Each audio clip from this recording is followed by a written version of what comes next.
Assalamualaikum warahmatullahi wabarakatuh. Perkenalkan, nama saya Yasin Rahmadi dari kelas MJ 101. Saya di sini akan mereview tentang review kebijakan mikro PPh final UMKM 0,5% pada PP nomor 23 tahun 2018. Pendahuluan, kenapa kebijakan ini penting?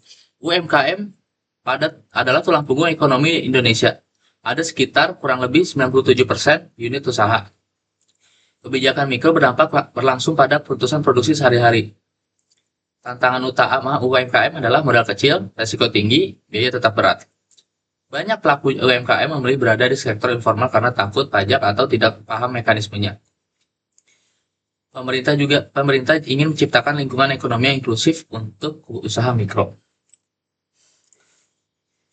Latar belakang sebelum kebijakan PP nomor 23 pada tahun 2018. Tarif pajak UMKM sebelumnya 1% dari omset terdengar sangat kecil. Tapi untuk omset kecil ini sangat memberatkan. Banyak UMKM tidak memiliki pencatatan keuangan yang rapi sehingga pajak omset terasa tidak adil. Banyak pelaku UMKM memilih berada di sektor informal karena takut pajak atau tidak paham mekanismenya. Pemerintah ingin menciptakan lingkungan ekonomi yang inklusif untuk usaha mikro. Isi kebijakan PP nomor 23 tahun 2018 adalah tarif pajak diturunkan dari 1% menjadi 0,5% dari omset. Berlaku untuk UMKM dengan omset kurang dari 4,8 miliar per tahun. Bersifat final. Pelaku usaha tidak perlu menghitung laba bersih. Waktu berlaku selama 7 tahun, untuk badan 3-4 tahun. Setelah masa ini wajib naik kelas ke skema umum. Penyederhanaan administrasi, hanya setor dan lapor tanpa perhitungan rumit. Mengapa pemerintah menurunkan tarif pajak? Pajak kecil, risiko lebih rendah bagi pemula, menambah likuiditas sehingga UMKM punya ruang untuk belajar, salah, dan beradaptasi. Agar UMKM percaya diri masuk ke sistem informal dan tidak takut pajak, pemerintah ingin memperluas basis pajak dalam jangka panjang, bukan hanya pendapatan jangka pendek. Kebijakan ini juga mendorong kepercayaan diri untuk ekspansi. Dampak mikro, efisiensi biaya produksi. Pajak adalah komponen biaya tetap. Penurunan tarif membuat struktur biaya lebih ringan.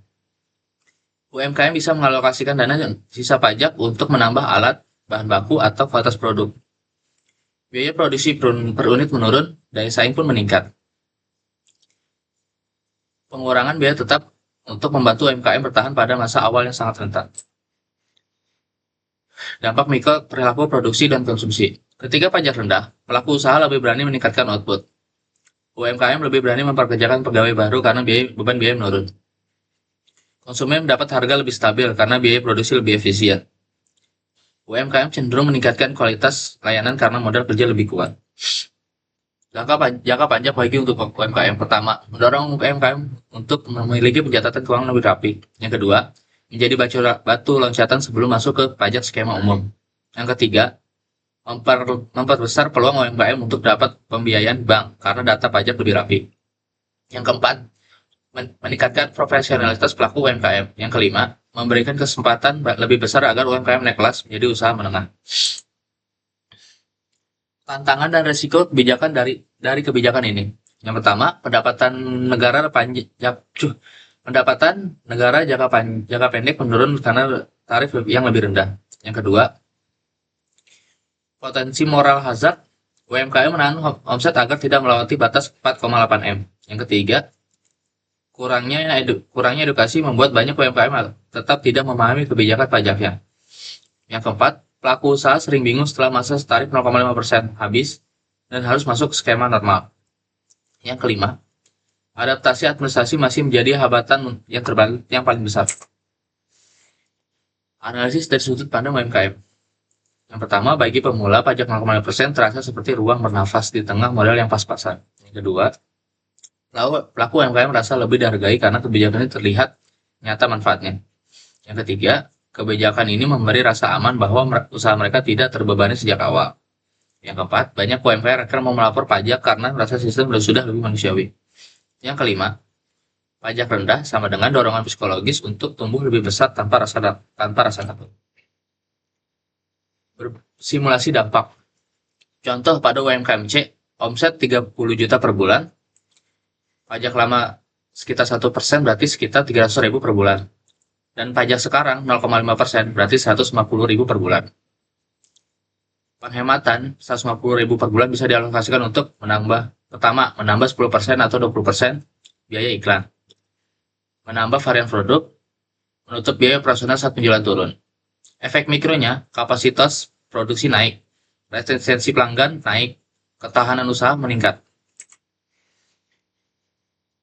Efektivitas kebijakan secara mikro. Pertama, kebijakan ini terbukti efektif menarik UMKM untuk formal. Dampak paling terasa peningkatan arus kas untuk operasional. UMKM dapat bertahan lebih lama di fase awal sehingga probabilitas sukses meningkat. Namun, aktivitas penuh butuh edukasi pajak yang lebih intensif. Pemerintah perlu strategi lanjutan setelah UMKM selesai masa tarif 0,5%. Untuk kesimpulannya, PP nomor 23 tahun 2014 adalah kebijakan mikro yang berdampak luas berdampak nyata dan luas. Tarif pajak kecil memberi ruang bagi UMKM untuk bertumbuh sebelum naik kelas. Kebijakan ini mendorong efisiensi biaya, keberanian ekspansi, dan stabilitas usaha. Namun, edukasi pendampingan dan transisi pasca tarif tetap diperlakukan. Secara keseluruhan, kebijakan ini sangat relevan dan efektif untuk membantu UMKM Indonesia. Sekian dari saya, bila ada salah-salah kata, mohon dimaafkan. Wabillahi taufiq wal hidayah. Wassalamualaikum warahmatullahi wabarakatuh.